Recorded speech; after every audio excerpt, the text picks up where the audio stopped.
Hey guys, welcome back to Reserved Investments on YouTube. It is 1 o'clock in the morning, Eastern Standard Time, and I got to put my glasses on, not because we're discussing finance. No, it's because who the hell wears contact lenses at 1 o'clock in the morning? I mean, after this, I'm getting ready to go to bed. I ain't staying up any later than this. This is insane. I'm here to talk about the record-breaking sale of Batman #1, graded by CGC in 9.4 condition, that just sold through Heritage Auctions for $2,220,000. So we're going to put the glasses on simply so I can see to talk to you about this in general. Now, before we get too far into this video, please understand that this sale makes this copy of Batman #1 in CGC 9.4 condition one of the most expensive comic books in the world. If you guys recall, back in 2014, there was a record-breaking sale for an Action Comics 1 in CGC 9.0, which sold for $3,207,852 back then. And that is considered the most valuable comic book of all time.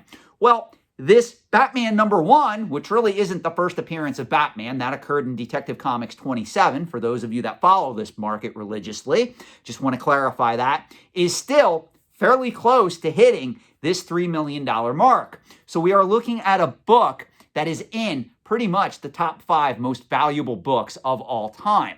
Now, a lot of people are reaching out to me and they want me to do an analysis of the market. They want me to answer the question, Sean, what does this mean? And to be fair, I understand why a lot of comic book collectors out there would be excited over this sale, and a lot of people would want to own this book. To be fair, this is a book in the top 1% of the comic book collectibles marketplace.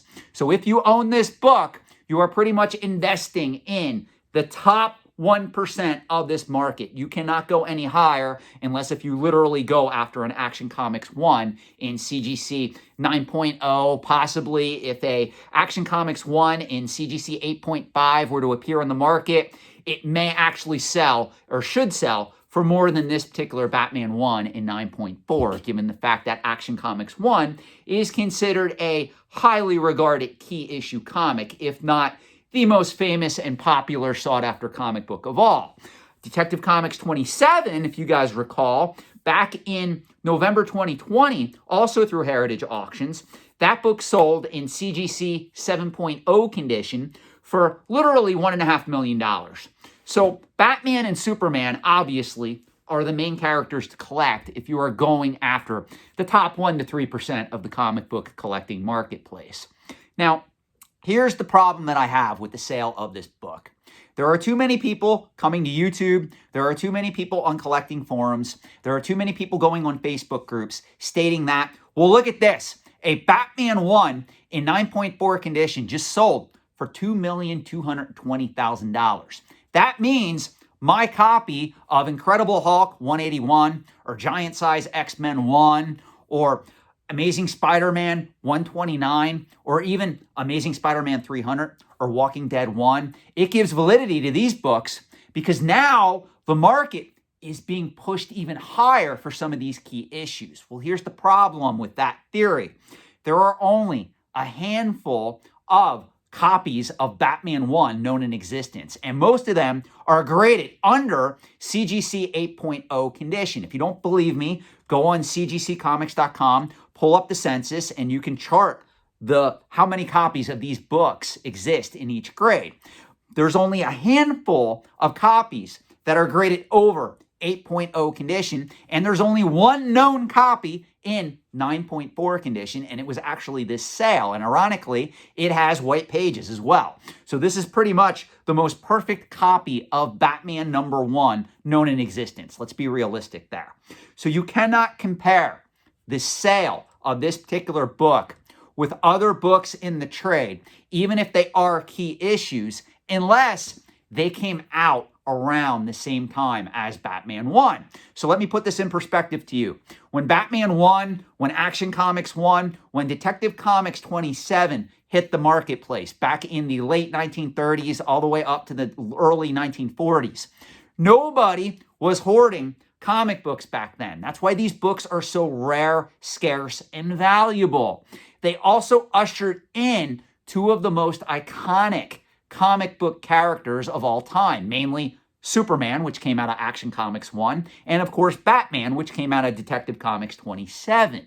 So when we look at the value of these books, you have to look at it from the standpoint that these books, we have nothing to compare them to in the Silver Age, in the Bronze Age, in the Copper Age, even in the modern era age of comic book collecting. Another problem that we really have to talk about, if we're going to analyze this on a long-term time horizon, is that younger collectors in general are not flocking to collecting comic books at present time. Most collectors, and remember, a collector is born, they are not made. Most collectors that are going to come into this market, if they're under the age of 20, they are getting pretty much their fix of all these comic characters from the movies, the TV shows, and the video games, with few exceptions.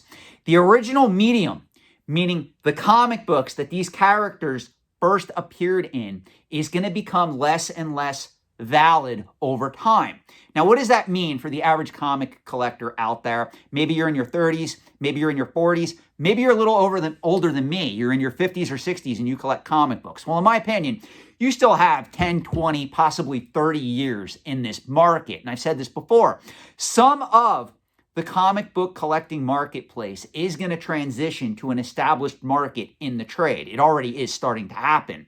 A book like this is obviously a blue chip collectible or a blue chip investment if there is one.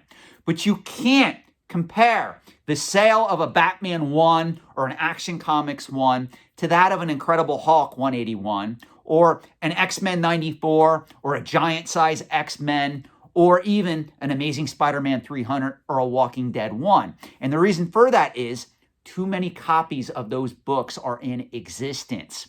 One of the fallacies that a lot of speculators and unsophisticated investors make is they consider any record-breaking sale in their particular hobby that they're speculating in or investing in, they consider that good news because most speculators, I hate to say this, they don't understand how these markets work. So they consider any record-breaking sale that comes out of that market to be good news because it props up the value of that collecting category, which it does. If we analyze market caps here, and I talk a little bit in other videos about yearly market caps for some of these collecting markets, I can tell you this firsthand. The vintage toy collecting market, the market cap every year for that particular collecting category is roughly $1 billion. The market for rare coins, every year that has a market cap on average of $3.5 billion to $4 billion. What does that mean? When we analyze a market cap, we look at the vintage and antique material being sold on a yearly basis in that particular collecting category. We add up the value of those items being sold on average, and we get a number that tells us how big that collecting category is. Well, there's a lot of people that are reaching out to me. Sean, what do you think the size of the market cap for vintage comic books is at present time? Well, I can tell you firsthand, it is probably most likely in the realm of $1.5 billion to $2 billion. Now, I have yet to sit down and try to do the research on this. I am going to attempt that sometime when I get some free time in the next few months, and I will report back to you on my findings. But overall, it is not as large as the rare coin marketplace. It is not as large as some other collecting markets out there. But on another token, it is not as small as some other collecting markets out there. For instance, let's look at vintage toys right now. Vintage toys, the most valuable items in the vintage toy marketplace at present time only sell for a couple $100,000 a piece, believe it or not. You had the rare prototype G.I. Joe figure from the 1960s that sold on Heritage auctions a couple of years back for, I think it was $200,000. Then, of course, a lot of you that are into vintage Star Wars figures, you have the wonderful prototype Boba Fett rocket firing figures that sell for $100,000 a piece on average. Those are pretty much the most expensive markets or the most expensive items in that collecting market overall. So it makes sense where if the most expensive and valuable item being sold in that collecting category is only a couple $100,000, the market cap is going to be lower. When you look at rare coins, That market has been around literally for hundreds of years on average. There are rare coins that sell for $10 million or more a piece. So obviously that skews the aggregate average and it pulls that market cap up. Whereas a lot of these other markets just are not there yet. And a lot of people ask me, Sean, do you think pop culture collecting markets will ever get to that point? It's very hard to say. Right now, what's really going bangbusters is sports cards. It's going to be very interesting to see if a certain segment of the sports card market, which is established overall, can transition into a mature market in the antiques and collectibles trade. And at that point, in another 20 years, we'll pretty much have our answer. It's the same thing with comic books. But what I will tell you is just be careful if you are playing in this market. If you are not investing in the top 1 to 3% of this market, meaning you don't own a Batman 1, you can't afford a Batman 1 for $2 million, guess what? You can't compare a book like Batman to an Incredible Hulk 181 or a giant size X-Men 1.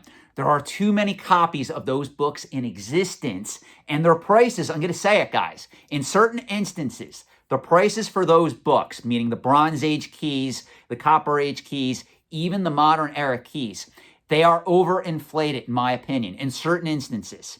And the reason for that is because a person can't go after a Batman 1. Let's be realistic here. How many people out there that are watching this video literally have an extra $2 million to spend right now on a comic book? I would venture to say, and I can tell you this firsthand, I would venture to say it is less than literally 0.5% of my viewing audience right now. And believe me, when I talk about being a consultant in the antiques and collectibles trade, I actually do have clients that could afford to go to the market and they can afford easily to buy a $2 or $3 million comic book just like that. It wouldn't even faze them. The misconception, though, that people have is they look at people like that and they go, well, Sean, he's buying it because he wants it. He's not buying it as an investment. That is patently false. I can tell you this because when I do consulting calls with a lot of these high-profile clients that do have net worths of 30, 40, $50 million or more in some cases, you want to know the one thing that they look for when they invest in a lot of these top-tier markets? They want to look for capital preservation, meaning they'll pay a record price for something like this if they know it's going to at least keep up with the cost of inflation and or increase in value, but they don't want to lose money in it. You know, some of you guys reach out to me and you go, Sean, that person that paid $100,000 for that Pokemon card, they just want to own it. They're willing to pay anything to get it. I'm sorry, that is patently false. Nobody that has a lot of money thinks in that manner. People who have a lot of money think in terms of finance, investing, and capital preservation. That's how they analyze things. So if they're going into one of these markets and they want to spend, even in certain instances, only 20 to 30 grand on an item, I know, I've been there. They want to make sure that their capital is preserved over the short term or the long term. Now, what does capital preservation mean? It just means they don't want to lose money when they sell it.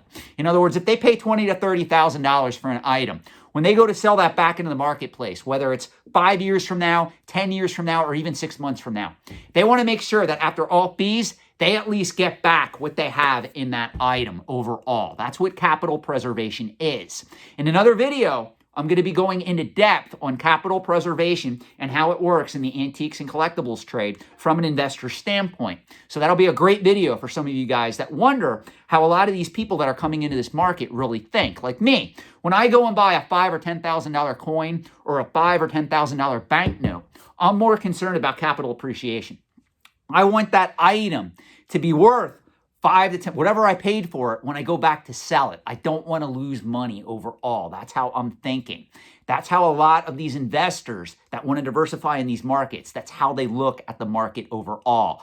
Most of them already have massive amounts of assets invested in stocks, bonds, mutual funds, ETFs, real estate, and the like. This is just a further way for them to diversify. So the point of this video is, yes, this was a historic sale. Yes, I think Batman #1, especially in this grade, is a key investable item. If you do have the means and you want to go after this item, I think it's going to appreciate even more over the next 10 to 20 years.